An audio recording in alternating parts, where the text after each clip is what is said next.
morning everyone. So this is our day 5 in Nubra Valley. आज का plan ससुरला जाने का था, उसी के चक्कर में एक्चुअली हमारा स्टे भी नुब्रा वैली में एक्सटेंड हो गया, बट ससुरला पास हो नहीं पाया, उसकी परमिशन वगैरह का कुछ चक्कर पड़ गया। बट हम यहाँ नुब्रा वैली में अपना स्टे तो प्लान कर ही चुके थे, so we anyway decided to stay here and use the day. I have been to Nubra valley few times before, so there's not much that I haven't seen here. तो आज का दिन कुछ इस तरह से यूज़ करेंगे that we'll go trek to Yarab Lake. उसके बाद फिर we'll go take a bath in the hot spring of Panamik. उसके बाद I'm thinking we'll go to Elsa Gompa and देखते हैं, अभी दिन है पूरा हमारे पास, सुबह के अराउंड आई थिंक 12 बजने वाले हैं एक्चुअली दोपहर की, तो शाम तक का टाइम है हमारे पास। लेट अस सी क्या करना है। सासरला पास का मेरा बहुत दिल था, उसी के चक्कर में एक्चुअली नुब्रा वैली में इतना लंबा रुका भी था मैं, बट अनफॉर्चुनेटली वो उस वक्त हो नहीं पाया। So but anyway we are here in Nubra valley, day 5, so we have a day to spend, gotta do something, right? So let's see what we can today.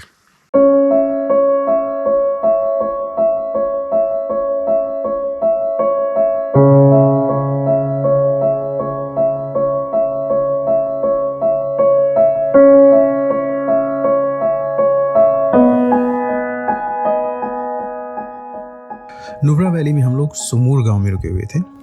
गांव के बाहर की तरफ सुमूर सैंड ड्यून्स के पास में यहाँ पर कुछ कॉटेजेस बने हुए हैं जिसका नाम ताशी हट्स एंड कॉटेजेस है, and that is where we were staying. ये शोक नदी के किनारे बिल्कुल सुमूर सैंड ड्यून्स के साथ में लोकेटेड है। It is a beautiful place to stay. The huts and the cottages are very comfortable. You can also camp here for the night, and considering the view that you get from here, I think it is one of the best places to stay for the night in Nubra Valley. हमारा आज का original plan, as I said, सासरला पास जाने का था, and that is the reason why we even extended our stay in Nubra Valley by a day.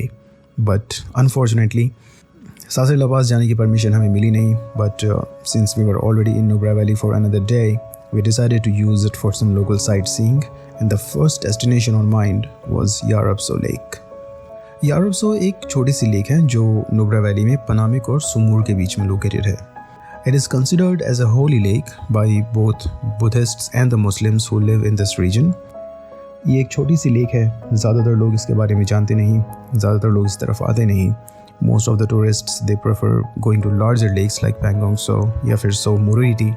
यारब सो जैसी छोटी छोटी lake ज़्यादातर लोगों की आइटिनरीज में होती नहीं, बट इस लेक की सेटिंग और इसकी लोकेशन काफ़ी खूबसूरत है, and that is the reason why we decided to go here. It is not directly connected by a motorable road, and lake तक पहुंचने के लिए आपको अराउंड 30 मिनट का एक बहुत छोटा सा ट्रैक करना पड़ता है. सुमूर से ये लेक तकरीबन 16 किलोमीटर के फासले पर है, and since the condition of the road was good, तकरीबन 30 मिनट में ही हम लोग उस जगह पर पहुंचे जहां से यारब सो की ट्रैक स्टार्ट होती है. Alright, so we have reached the area जहाँ से यारब लेक की ट्रैक शुरू होती है, and let me show you for an easy understanding. हम यहाँ खड़े हैं, वहाँ से सामने मेन रोड जा रही है, यहाँ से 6 किलोमीटर पनामिक है और यहाँ से इस तरफ 17 किलोमीटर सुमूर है. यहाँ मेन रोड के पास में, मेन रोड पर ही एक मार्कर लगा हुआ है दैट रीड्स के यहाँ से पनामिक 6 किलोमीटर है एंड सुमूर 17 किलोमीटर है. उस मार्कर के साथ ही ये रास्ता यहाँ कटता है, एंड ये यहाँ पे आके इस जगह पे गाड़ियाँ पार्क हो जाती हैं यहाँ पे. मतलब इससे आगे गाड़ी नहीं जा सकते बिकॉज ये पूरा रेगिस्तान टाइप है और यहाँ गाड़ी धंस जाती है. एक्चुअली कल भी जब हम लोग यहाँ से गुजर रहे थे तो मैंने एक गाड़ी यहाँ फंसी हुई देखी थी. So it is better to not risk it and अपनी गाड़ी यहाँ छोड़ देना. एंड उसके बाद से ये थोड़ा सा मिट्टी है यहाँ पर, सैंड है, इसको ऑन फुट क्रॉस करके वो सामने जो उस चट्टान के ऊपर एक हल्के से ट्रैक दिख रही है, this is the one that goes to यारब लेक. जो लेक है वो इन दोनों पहाड़ों के बीच में है, तो यहाँ से भी ये थोड़ा सा रेगिस्तान क्रॉस करना है, मतलब मिट्टी क्रॉस करनी है, उसके बाद वो चट्टान चढ़नी है एंड इसके पीछे फिर लेक है.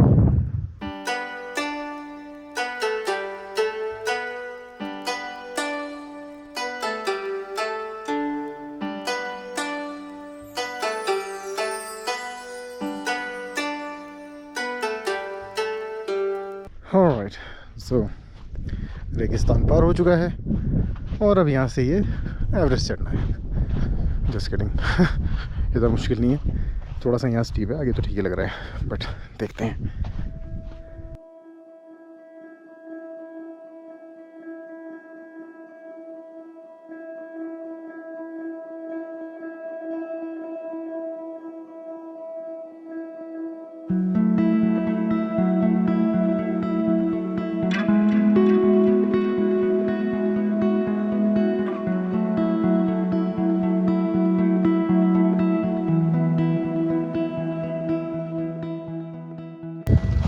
ऑलमोस्ट लेक तक पहुंच चुके हैं। वो उधर मेरी गाड़ी खड़ी है और ये है वो खूबसूरत रेगिस्तान जो क्रॉस करके आए हैं। वो उधर सामने मेन रोड जा रही है।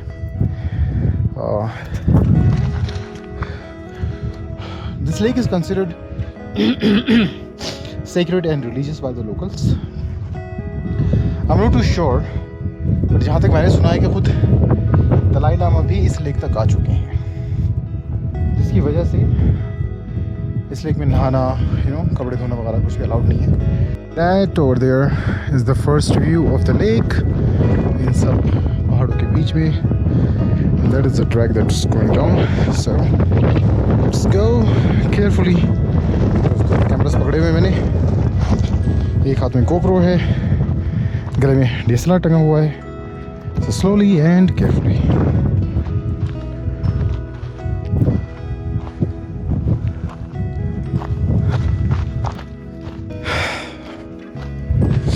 All right, we are down at the lake.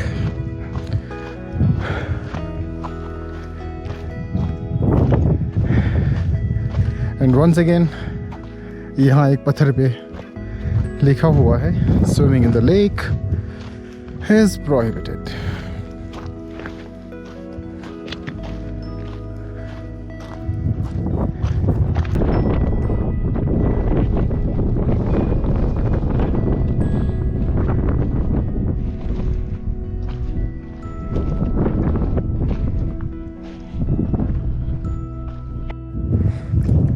पहाड़ों के बीच में एक छोटी सी सुंदर सी लेक है। आई एम नॉट श्योर इसका सोर्स क्या है। It is either underground water या फिर ये सब पहाड़ों से बर्फ़ पिघल कर या पानी बन के यहाँ जमा होता है। But anyway, my friend is proposing that we go there, उस घर के पास में। तो यहाँ से वो रास्ता पकड़ते हुए let's go down to the lake.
काफ़ी धूल हो गई है, जाके गर्म पानी में नहाते हैं आराम से।